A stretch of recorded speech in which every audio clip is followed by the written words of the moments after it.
파리 생제르맹이 다가오는 여름에도 아시아 시장의 문을 열어둘 계획입니다. 프랑스 매체 스포르트는 PSG는 다음 이적 기간 동안 선수단을 강화할 수 있는 옵션을 모색하고 있으며 아시아 축구에서 인재를 영입하는 이례적인 가능성이 다가오고 있다고 보도하며 화제입니다.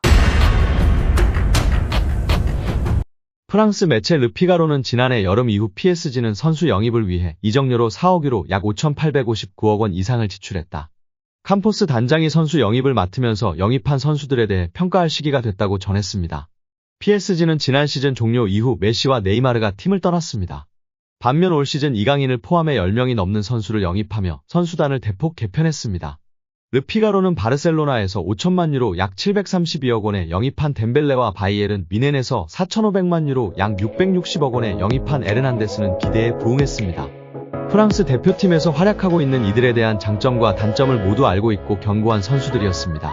이미 검증된 선수들이었고 이는 파리 생제르맹의 좋은 영입이었다고 평가했습니다. 르피가로는 다수의 PSG 선수에 대해 부정적으로 언급했습니다. 이 매체는 루이스 엘리케 감독 부임 이전 캄포스 단장이 영입한 하무스와 우가르테는 기대에 부응하는 활약을 펼쳤는지 의문이라고 전했습니다. 일단 8천만 유로 약 1172억 원에 영입한 하무스와 6천만 유로 약 879억 원에 영입한 우가르테는 PSG가 지난해 가장 비싼 이적료를 지불하고 영입한 선수들입니다. 우가르테는 PSG의 중원을 책임질 기술이 없다. 하무스는 슈퍼서브 역할을 맡고 있다. 자질은 확실하다고 언급하며 지나치게 높은 이적료를 지불한 것이 패착이었다고 전하고 있습니다. 이 두 명의 이적료를 합치면 무려 2,051억 원입니다.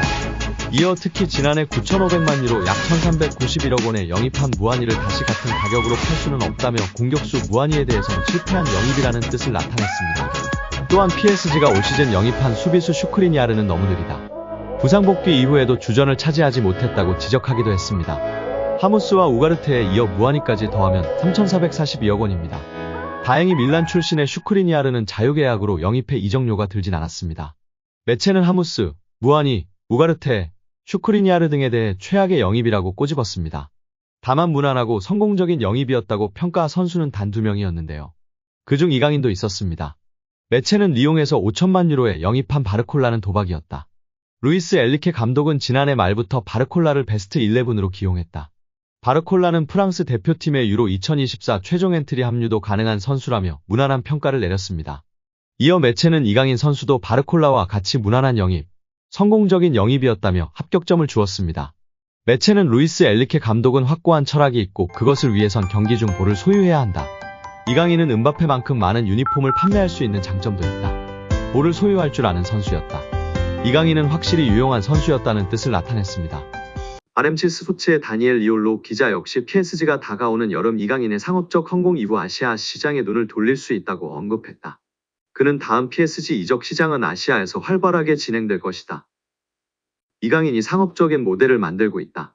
그들은 확실히 한 명은 영입할 것이다 라고 설명했습니다. 이미 여러 차례 보도된 바와 같이 이강인은 PSG 내에서 유니폼 판매 1위를 기록 중입니다. 무려 킬리안 음바페를 넘어섰습니다. PSG도 이를 활용해 아시아 마케팅에 이강인을 적극 활용 중입니다. 올 시즌 2차례나 한글 유니폼을 입고 리그 경기를 뛰었고 서울의 3층짜리 플래그십을 오픈하기도 했습니다. 또한 PSG는 지난 시즌부터 이적 시장의 정책에 다소 변화를 줬습니다. PSG는 기존 슈퍼스타를 영입해 곧바로 리그 우승과 유럽 축구 연맹 챔피언스 리그 우승에 도전했습니다. 하지만 지난해 여름 PSG는 이름값보단 잠재력을 보고 선수를 데려왔습니다. 이강인이 대표적인 케이스입니다. 겨우 이적 시장에서도 루카스 데랄도 등 어리고 유망한 자원을 영입해 성장시키는 데 초점을 맞추고 있는 모습입니다. PSG 입장에서 이강인은 황금알을 낳는 거리나 마찬가지인데요. 여기에 실력까지 갖추고 있어 향후 성장 가능성을 기대해 볼 수 있는 자원 중 하나로 꼽히고 있습니다.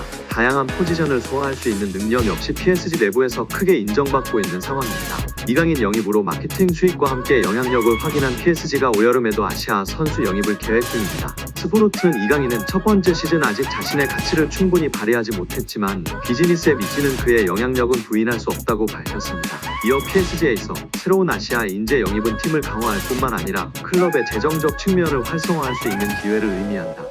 과연 어떤 아시아 선수가 PSG의 관심을 끌지 귀축과 주목된다고 덧붙였습니다. 이에 축구팬들은 쿠보가 오려나 PSG 자금 누기면 쿠보를 데려와야 일본 마케팅도 제대로 할 수 있을 테고 어느 정도 전력감으로 쓸 수 있는데 과연 어떻게 될까? 국내 어린 유망주 중 한 명이 PSG 가면 좋겠지만 갈 수 있는 선수가 있을까? 아니면 손흥민이 오려나 등의 반응을 보이고 있습니다.